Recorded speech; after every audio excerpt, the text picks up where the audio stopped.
Good afternoon, Sophie, and everybody watching as well. So, the resurgence of the FIFE terraced house. We're going to look at that today. I mean, the resurgence of it, or has it ever really been out of fashion? Let's roll the VT.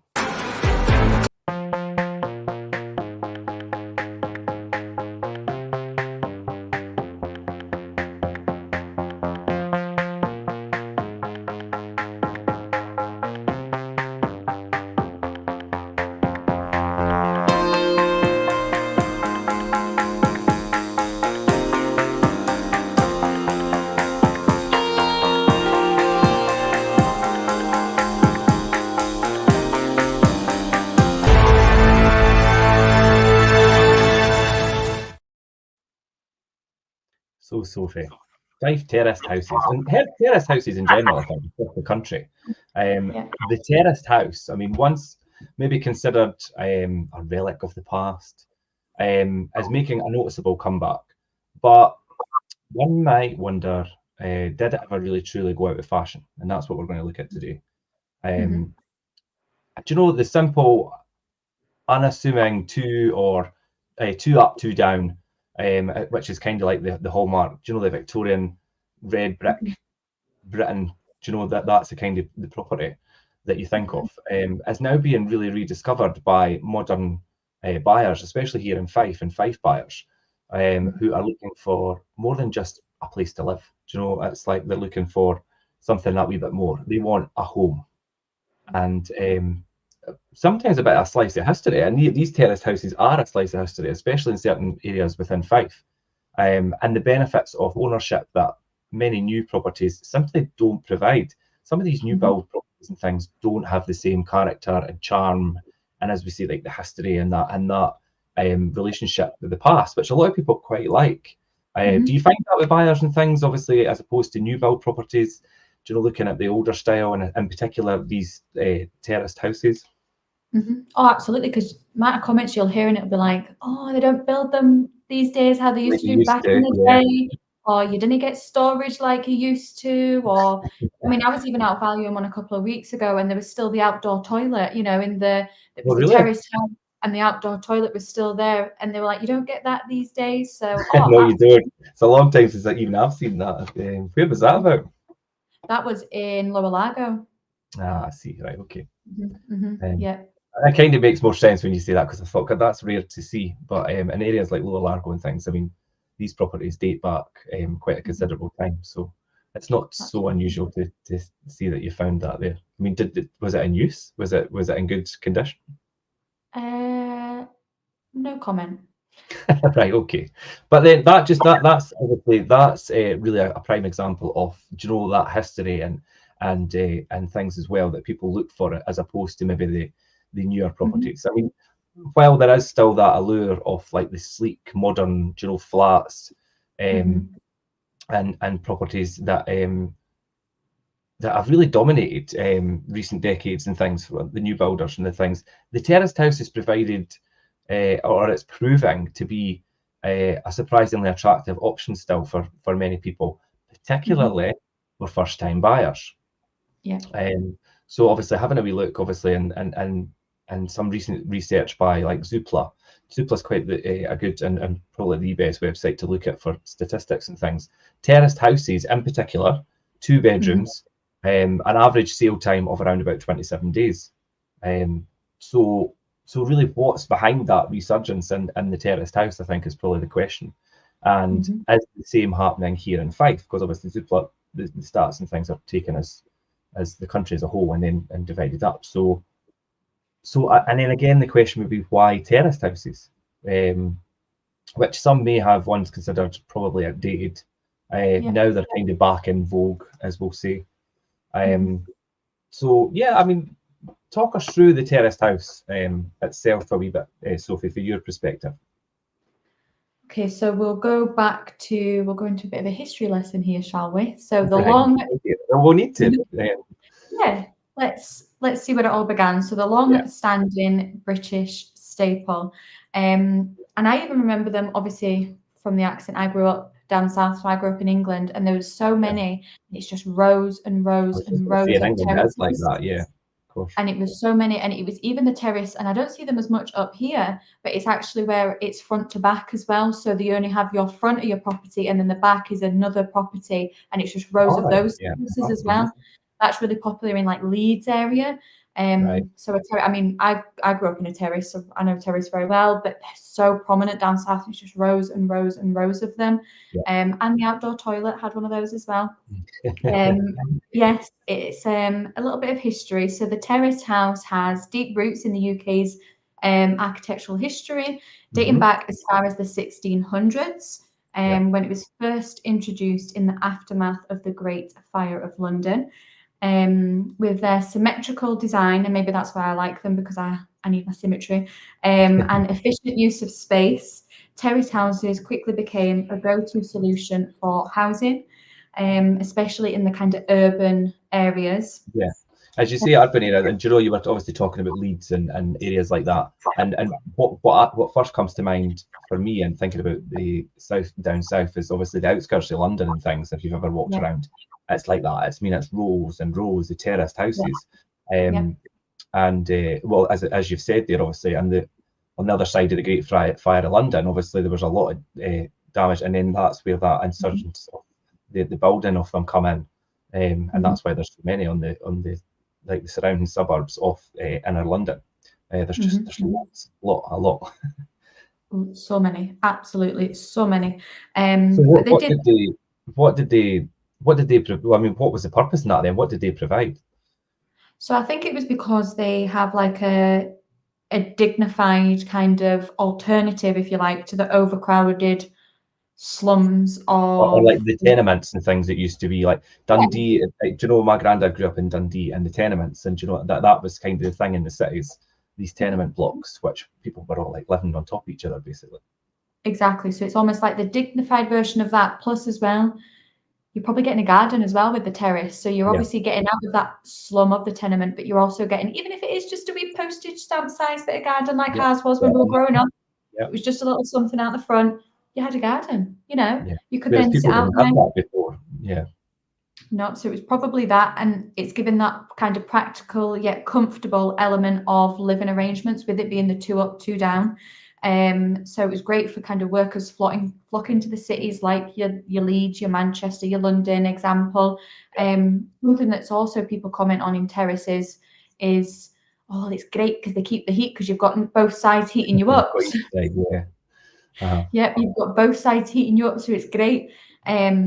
So, and then if obviously we bring it, so we're talking about the cities, you know, London, Leeds, etc. But actually, if we bring it to Fife, so in areas such as Fife, where the Victorian terrace houses are still prominent, feature of the local housing market, the properties once housed kind of factory workers, or you know, maybe the industrial workers and their families. Oh yeah, so definitely. They're the ideal setup, like that family unit. People obviously, like you say, factory workers and things. And it's ideal for young families or couples who are starting out for a family, and that's where that appeal for the first-time buyers comes in, even in today's market.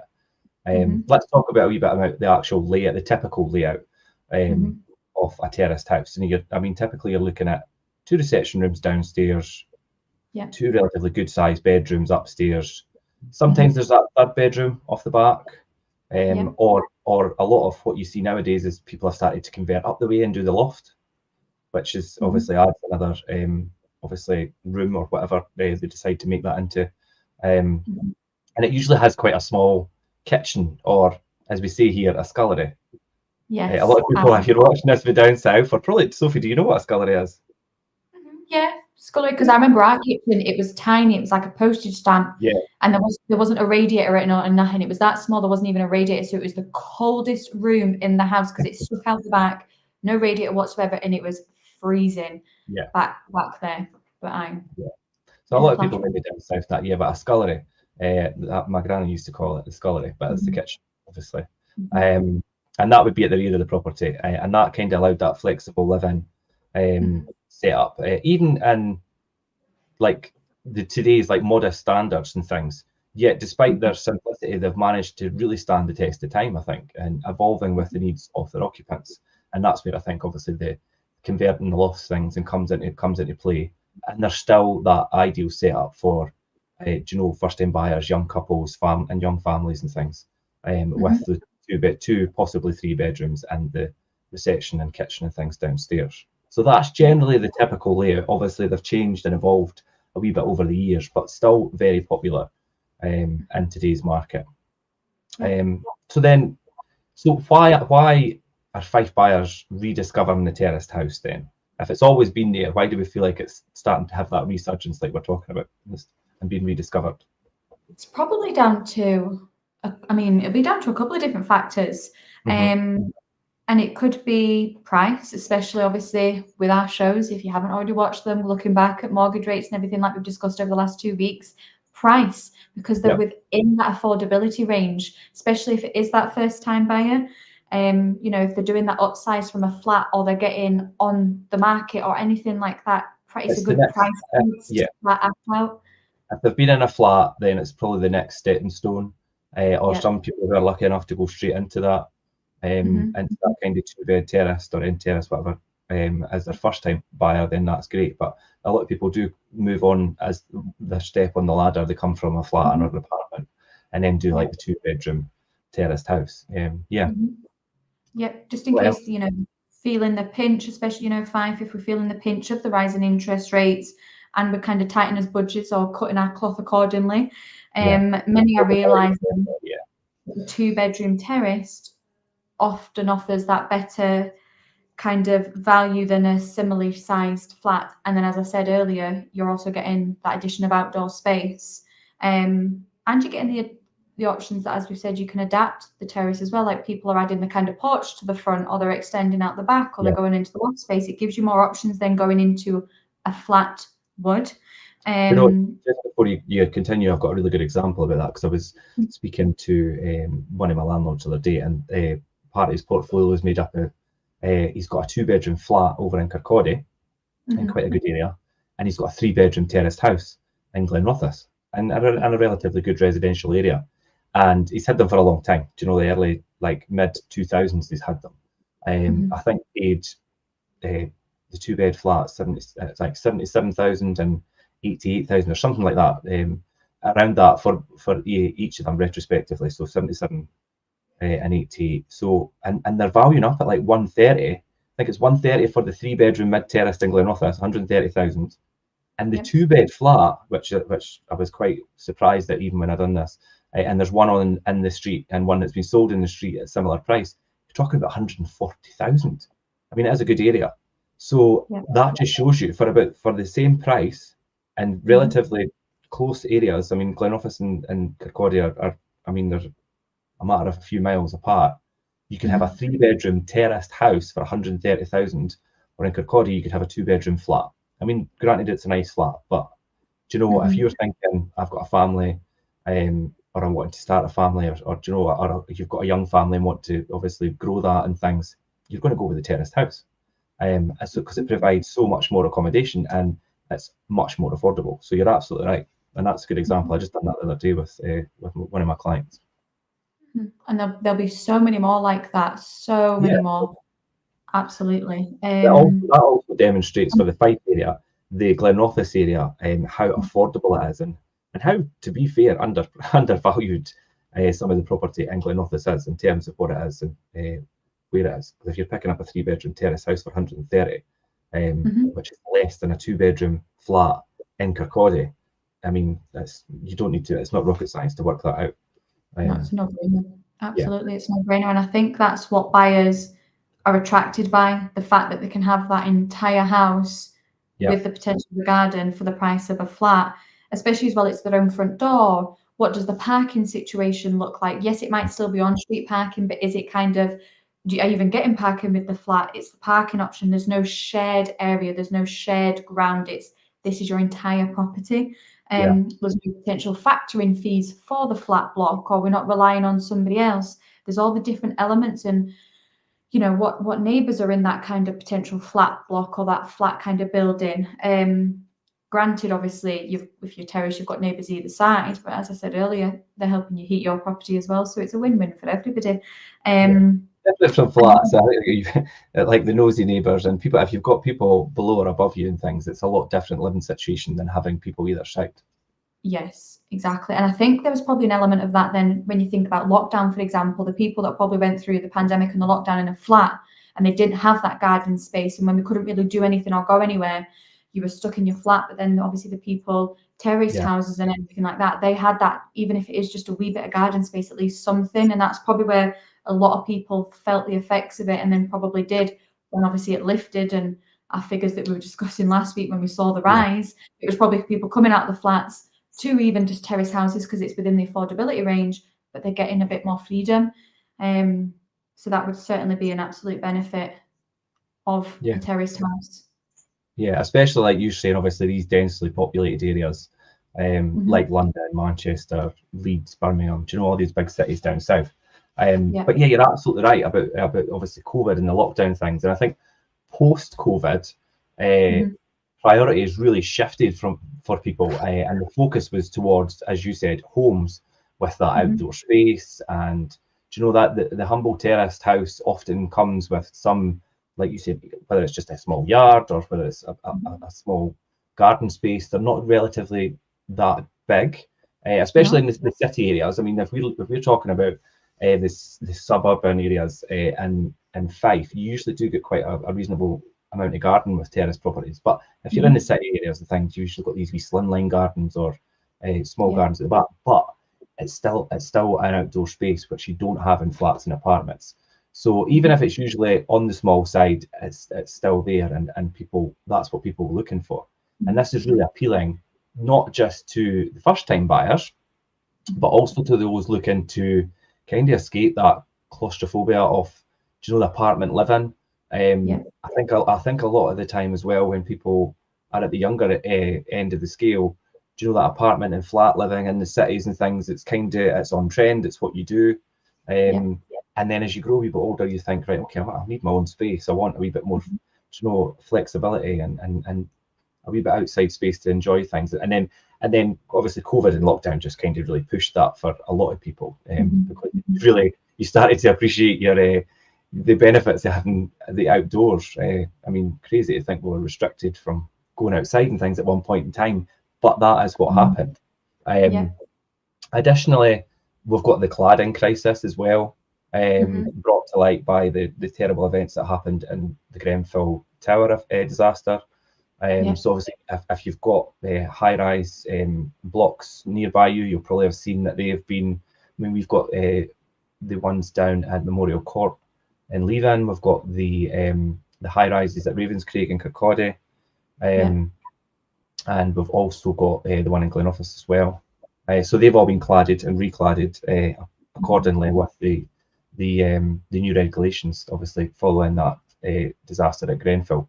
So, and that caused many people to really lose confidence in these high rises and things, especially in the built up areas, and some of the modern flats and things as well. So that made them turn instead to the more traditional Victorian terraced home, and that's probably one of the factors as well that's pushed that. Do you know? So there's a lot of different things, like you see COVID, maybe just that natural progression, and then also obviously things like the aftermath of the disaster at Grenfell. Do you know? So there's a lot of different things that have pushed. What other factors? Could you think of anything else? Probably is the freehold nature of most terrace houses, unlike leasehold flats where most buyers contend with the service charges, you know, for the communal space, the stairs, if there's lucky enough to have a lift. Just to clarify, obviously, freehold and leasehold is everything's freehold for the most part. In fact, for mostly, I say in Scotland everything's freehold. England, obviously, you get freehold and leasehold. So just to clarify the difference, if you're in Scotland, we are freehold. If you're in England, though, some things can be leasehold. So that the benefit of having something as a freehold is probably a contributing factor into your decision-making process with the terraced house. Absolutely. And then taking it back to obviously, if there is the service charges with flats, you know, ground rent, unreliable management companies, you're then left in the hands of whoever.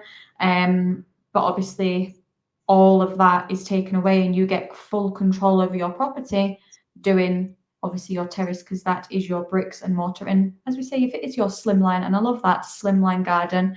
Oh my God, yeah. I But love that. yeah, but that full control thing is something that will appeal to a lot of people. A lot of people like to. I mean, I think dealing with lettings and things as well, I do see a shift in people choosing to rent and things as well. But there's still very much that consensus that people like to own their property and have full control of their own premises and things as well. And I know obviously from managing buildings and apartment blocks that service charges and factoring fees and the disputes over factoring things can be challenging, and it can be costly, and it's something that people might not want. So then that then takes away that thing as well, and it could be quite a headache for some people. And I've got a few landlords who have, and we manage obviously in blocks, and they're just getting absolutely crippled by the management costs of the building, and they're struggling to make a return on their investment because of that, which then causes them to up their rents, and then that pushes that whole side of things as well. So it has a knock-on effect. But yeah, you're absolutely right. So but as a homeowner, in flats and apartments and things, it could be just as a headache for yourself, obviously having that ongoing cost of management or factoring fees and things. So to take that kind of pain causing factor out and have the terraced house as your sole premises that you own outright and don't have to kind of answer to anybody or pay anybody, it's definitely going to be appealing to people. Oh, absolutely, definitely.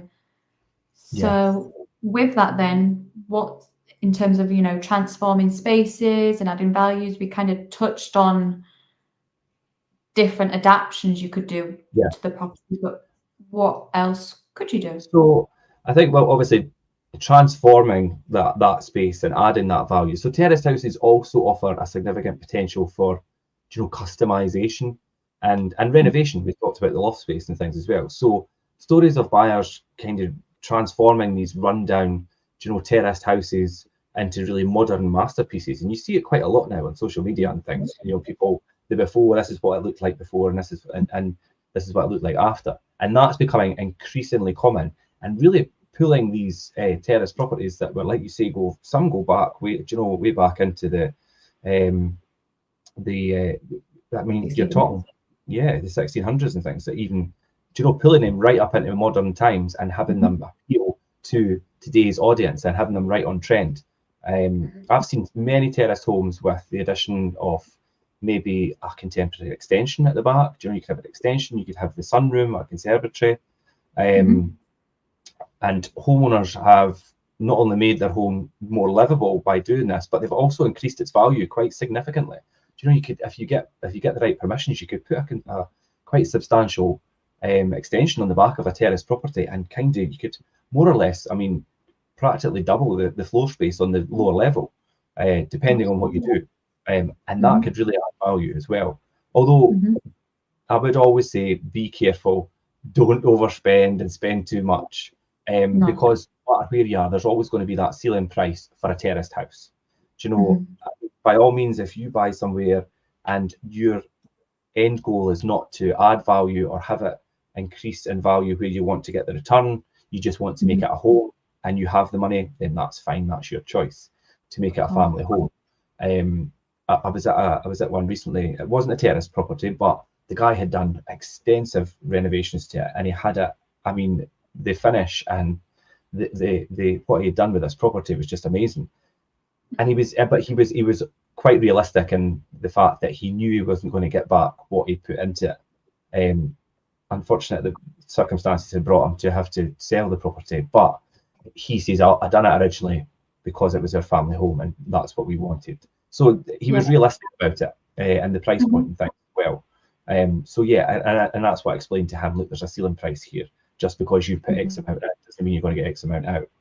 But he did substantially increase the value of the property from what he bought it, but not quite making back the money that he put in. So always be careful of that when you're doing renovation things. Think about the reason you're doing it. Are you doing it for yourself, for your own, family living, or are you doing it to make a profit or as an investment?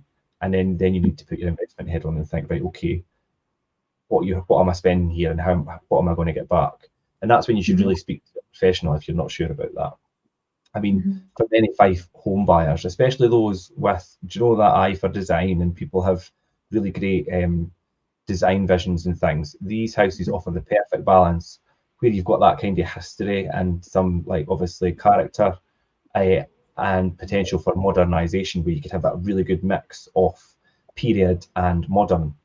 And it makes it look, it could be done, when it's done correctly, it looks really, really good. Oh, it looks brilliant. Many times over, Sophie. Oh, absolutely. And the clients will say to us, not only is it added value to my property, but it's adding value to the street, because then people see that and they start to follow suit.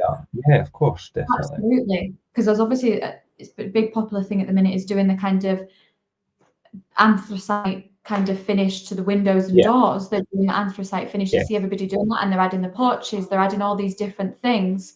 So that's something you see, and then everybody kind of copies suit and they go, oh, I really like that. And then they may be taking out where they've got that front garden space. They're then also going, oh, actually, okay, I'm going to take this right down, landscape it, and I'm going to add my off-street parking, and then everybody else starts to follow suit. So again, that adds value. So it is having an eye, and sometimes it takes that one person on the street to kind of make the jump and do it, and then a lot of them follow suit. Starts taking inspiration, and then there you go, you can kind of see the street going up in value. So it is great when somebody has the eye for it, definitely. You see that on when with extensions and things as well. Do you know, if I've been doing viewings with people at properties and things, and I'm like, do you know, you've got the scope to extend here, and either look out the back window or go out the back, and then you could see right along the row, you could see so many of them have all done. And so obviously, I mean, you're not going to have much problem getting permission to do that and add that value and things as well. So extensions, loft conversions, creating that open plan layout and living space. I mean, they're just some of the ways that FIFE Terraced homeowners are and can reconfigure their homes to suit this new, like, contemporary living and lifestyle. And these kinds of renovations will more than likely add not just space but value to your property as well. Absolutely. And I think another thing that people are doing is actually nothing to actual property itself, but that actually, and again, this is probably pandemic that influenced so many people to do this, is adding that man cave at the bottom of the garden, but doing it well, you know, full light, full kitted, full electrics. Some have got the log burners in it, and you know, making a whole new living space at the bottom of the garden. And again, that's adding value, and you've seen an increase in that. And again, that'll be obviously, you know, lockdown influenced. And then you're absolutely right. When you look out the window, you then see 1, 2, 3, 4, and counting how many people have got these man caves in the back garden. Yeah, be careful with man caves though as well. I've seen some spectacular, you know, garden rooms or man caves, whatever you want to call them, and they're done, but they've spent like tens of thousands on them, and you won't see that back in the valuation. Of course, will obviously add to the appeal, and there will be some additional value added, of course. But do you know, the expectation of I mean, I've seen people spend about 20 grand on them, and it's like you're not going to add 20 grand to your house valuation, but do you know, it will definitely increase the appeal and add that wee bit of value. And people will be willing to pay a bit more to have that as part because it's part of the property as well.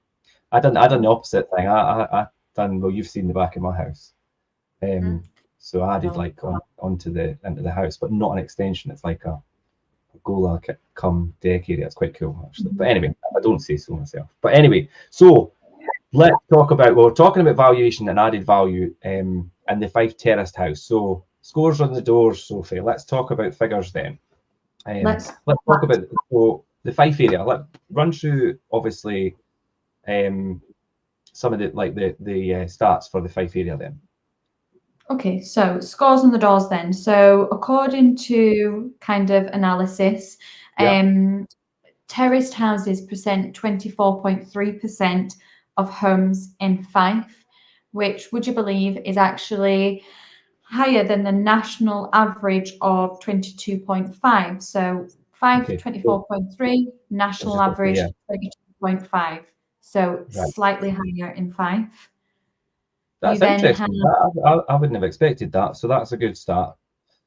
especially when obviously we were speaking about where I've seen it more so in the bigger cities down south. When you see that, you think, oh, okay, absolutely wasn't expecting that. But for comparison, Fife apartments, flats, masonettes, whatever you want to call them, represent 26.7% of Fife homes versus obviously the 24.3 of terraced homes. So there's a difference in itself as well. But also something on the back of that as a wee side note is they could have been terraced houses at one point, but were they actually split into obviously make a lower flat and an upper flat?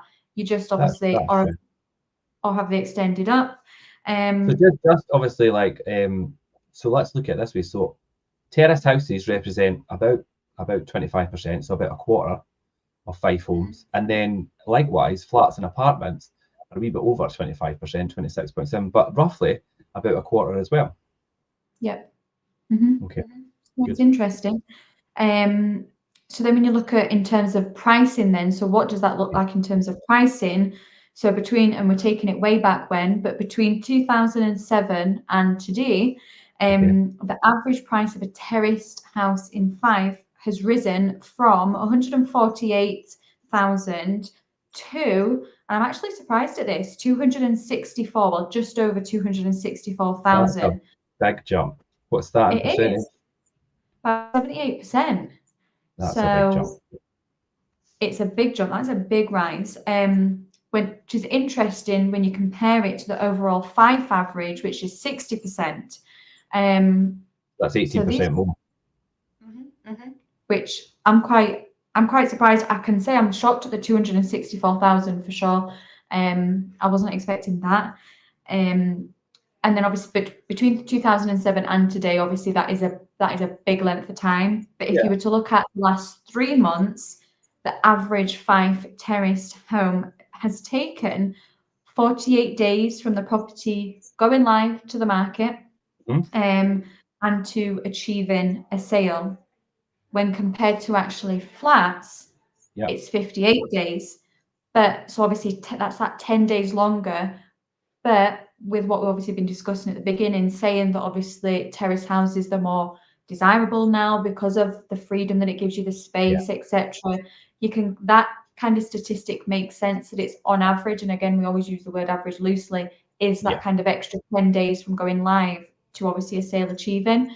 But some interesting numbers in there, some that I wasn't expecting. That is some interesting numbers. So let's, before we go on, let's just have a wee bit of a breakdown. So we've got the micro regions here of Fife, which is Leven, Glenrothes, Cooper, East Neuk, and the St Andrews area. So I'll go through, I'm going to go through the Leven and Glenrothes areas. So let's look at obviously the Leven area, which is KY8. Okay, everything in KY8. Terraced houses represent 20.1% of the houses in the Leven area. And remember that national average was 22.5. Okay. And flats and apartments represent 31.6% of the houses in the Leven Mouth area. Now, there's a lot of these, 4 in a block ex-local authority. Well, I mean, they're a mixture of ex-local authority and like privately owned and still, obviously, local authority flats. They are quite prominent in a lot of areas of the Leven area, the Leven Mouth area, KY8. So that's probably why that figure's probably up a wee bit at the 31.6. In my opinion. If anybody thinks otherwise, then they could let me know. If we look at the house prices between, like you said, the 2007 period to today, Leven Mouth prices have risen from 91,000, just over 91,000, to 170,000, which is a rise of 87%. So that's even higher than the Fife overall. And interestingly, when the overall Leven Mouth average is 70%. So again, terraced houses are outperforming the average. And the last, as you say, 2007 to now is a big gap in time.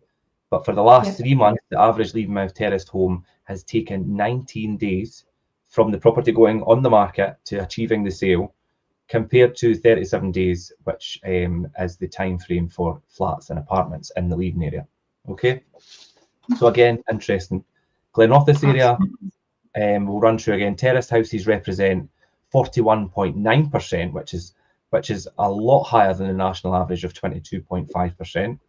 And in comparison, flats and apartments only represent 14.1% in the Glen Office area. Now, I know that there's a lot of terrace houses up in the Glen Office area, and that was where I used that example of that 3-bedroom mid-terrace that I was speaking to my client about through the week. Let's look at house prices for the Glen Office area. Between 2007 and now, the average terraced house price in Glen Office has risen from 110,000, just on the other side, 110,000, to 124,000, which is a rise in 13%. So there you see there's not been a big difference in house prices in all that length of time. When you look back at the Leaving area, we've been jumping up 87%. The Fife area as a whole is 78%, and then Glen Office is only 13%. So when I says earlier in the show about Glen Office being a really undervalued area, that just proves that. All the way from 2007 to now, it's only jumped up 13%. So, and that's a really good area for first-time buyers, people buying homes, and it's also a good investment area as well. And in the last 3 months, Glen Office terrace homes have taken around about 14 days from going to the market to a sale in the Glen Office area, compared to 17 days for flats in the Glen Office area. So they're fairly similar in the Glen Office area. But the interesting fact for me there is the 13% rise in all that time from 2007, which clearly demonstrates that the area is undervalued. So why do you not? Could you run us through Cooper, East Neuk, and St Andrews? Yeah, let's go for it. So we'll start with Cooper. So again, this is a low figure as well that I wasn't actually expecting. So terrace houses in Cooper represent 13.2% of the homes in Cooper, which is lower than the national average of the 20. I wouldn't, because Cooper is a lot of older style. I mean, Cooper's an older, obviously, market town. So, and a lot of older style buildings that probably aren't the terrace. I mean, there is terraces obviously there, but it's probably the newer version, the newer style, the newer builds that are the terraced as opposed to the older. And that's probably why that's lower at the 13.2. Anyway. Yeah, because when you think about like the Bonnygate and what we've sold, even the Bonnygate and things like that, it's your flats. Or when you're looking at, like we've got one on Bishopgate just now, where you've had kind of Braehead, it's semi-detached. So yes, kind of ex-local authority semi-detached is prominent there. But for comparison, as we're just saying about like the flats on Bonnygate, for example, they represent 24.2% of Cooper homes. If we're looking at in terms of pricing then, so this is a shocking figure when we look at the percentage, but let me tell you the numbers for comparison. So between 2007 and today, so way back then it was 54,000 to an average just now of 181,000 or just over 181,000, which is a very shocking 236% rise. That's crazy. Which is a lot compared to the other statistics we've been looking at. And what's the overall for Cooper? So then when you look at that for the overall of Cooper, it's an average of 48%. But yet the terraced houses have jumped up 236. That just shows the popularity. Absolutely. And then if we look at the last 3 months then, and again, average, the terraced home has taken about 25 days. With a flat potentially taking 28 days. So actually it's marginal, there's very little. There's not much in between it. Maybe over a weekend or something, who knows. But very, very small. When we look at the East Neuk, so we're going to jump to the East Neuk. Terraced houses represent 23.6% of the homes in East Neuk, which is, again, don't forget the average being the 22.5, so slightly over. In terms of comparison then, when we look at flats and apartments in the East Neuk, that is a 24.6 of the kind of comparison for terraced houses. So terraced houses and flats and apartments are there and thereabouts the same. Yeah, there and thereabouts. That around about that 1% in the grand scheme of things, it might actually represent quite a number of properties. But when you're looking at the stats like this, there isn't too much in it. No. Yeah, I suppose if we were to drill down into it a bit more, we would kind of see more trends. But in terms of 2007 and today, in terms of pricing and what that looks like, average back then was about your 265,000, just over, whereas today you are about 350,000 as an average, which is a rise of 32%. So a good increase, especially when you're thinking 350,000. But then again, it's the East Nuke, it's the views, it's the lifestyle, it's the location. So 350,000 for, you know, a terraced house doesn't seem unrealistic in the East Nuke. But if you look at the last 3 months and kind of what selling time that looks like, a terraced house is an average time of roughly 42 days. Whereas a flat, an apartment, is around your 68 days, so less than a flat or apartment. But again, that could be because, you know, again, terraced houses, what you get in with that compared to a flat in the East Nuke. And then our final micro region, we have St Andrews. Yes. So what does that look like? Everything in the KY16. Yes, so KY16 postcode, terraced houses, they represent 16.3% of the homes in St Andrews, which is lower than the national average of your 22.5. But again, when you think about St Andrews, it's more so a bit like your East Nuke it is, or even like your Cooper. It's not so much your terraced houses that you see, and it's your flats, it's your masonettes, or it's the big detached, you know, grand, substantial plot kind of properties. Old stone built Georgian properties and things. Yes, exactly. It's different. But then when you look at that in terms of, as I mentioned, the apartments, flats, that's an average of 37.2% of the home. So your 16.3 for terraced houses versus your 36.7 for flats and apartments. You can see there. So what we're saying in terms of the which doesn't surprise me, and obviously knowing St Andrews, that figure's kind of how I thought. And there's also, again, like how I was talking about, there's a high percentage of flats and apartments in the Leaden Mouth in the KY8 area, because there's a lot of those ex-local authority, like 4 in a block. You get a lot of that in the outer regions of like the residential areas of St Andrews. There's quite a lot of them as well, so they'll factor into that percentage. Yes, absolutely. I know we valued one not too long ago, actually, just along on Bose Avenue. So no, you're absolutely right. They kind of fall in the block. With those ones, though, you do get outdoor garden space.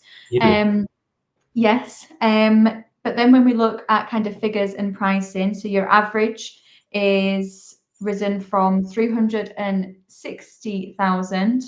Now this is a rise of 44% to a kind of eye-watering just over 519,000 is your average kind of. Do you know what, but I actually thought it would have been more because it's, you know, you never know. St Andrews is very much a market of its own.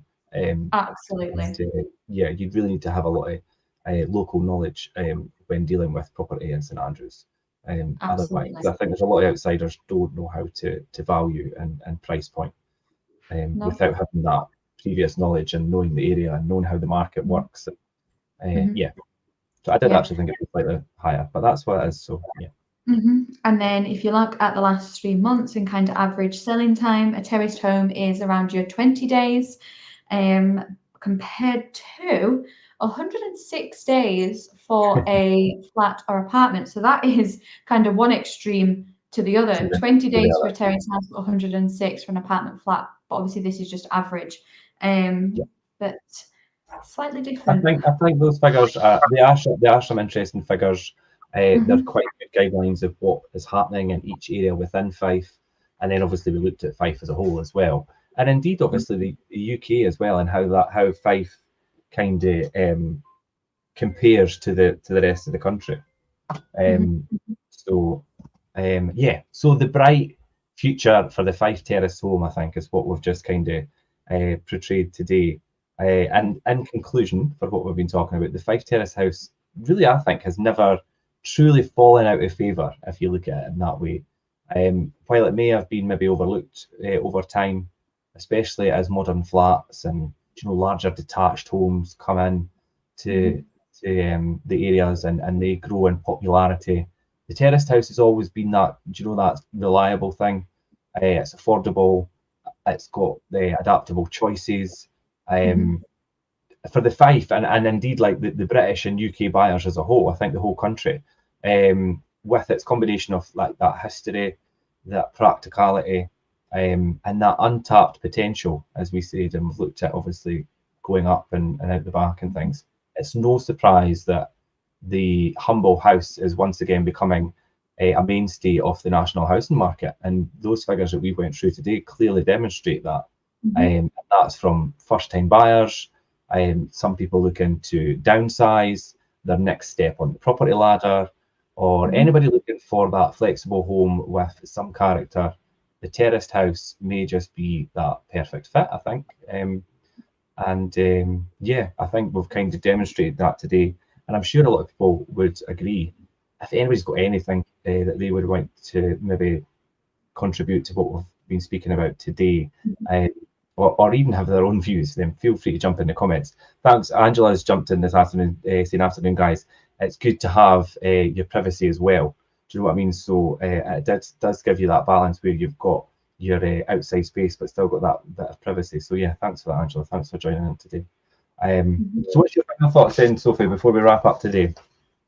Final thoughts, I think something that you mentioned, and I think it's a really key point to make, is if you are looking to do a property and whether it is the investment or you've bought it at an absolute steal to then renovate and sell it, speak to the experts, get somebody out and tell them what your plans are and what it's realistically going to cost you, and let us tell you if it's actually financially sound decision to make, because there absolutely is ceiling prices when it comes to the style of property, the area of the property. Please don't be putting yourself in a position that if you were just looking for a kind of quick turnaround and it to be, getting cash in your pocket at the end, please don't overspend. Please speak to an expert, get a valuation. We can come out and give you our advice and say, do this, but don't do this, or do all of this, or actually, look, it's just not going to work for you. We're more than happy. We would rather do that and give you your best advice. So please speak to the experts, because you don't want to get stung at the end because there is a ceiling price. Yeah, I think people have got a really great creative minds and ideas and can create some amazing, on trend and really contemporary spaces. But in order to do that, you need to spend a lot of money and have those really higher end fixtures, fittings, and things as well.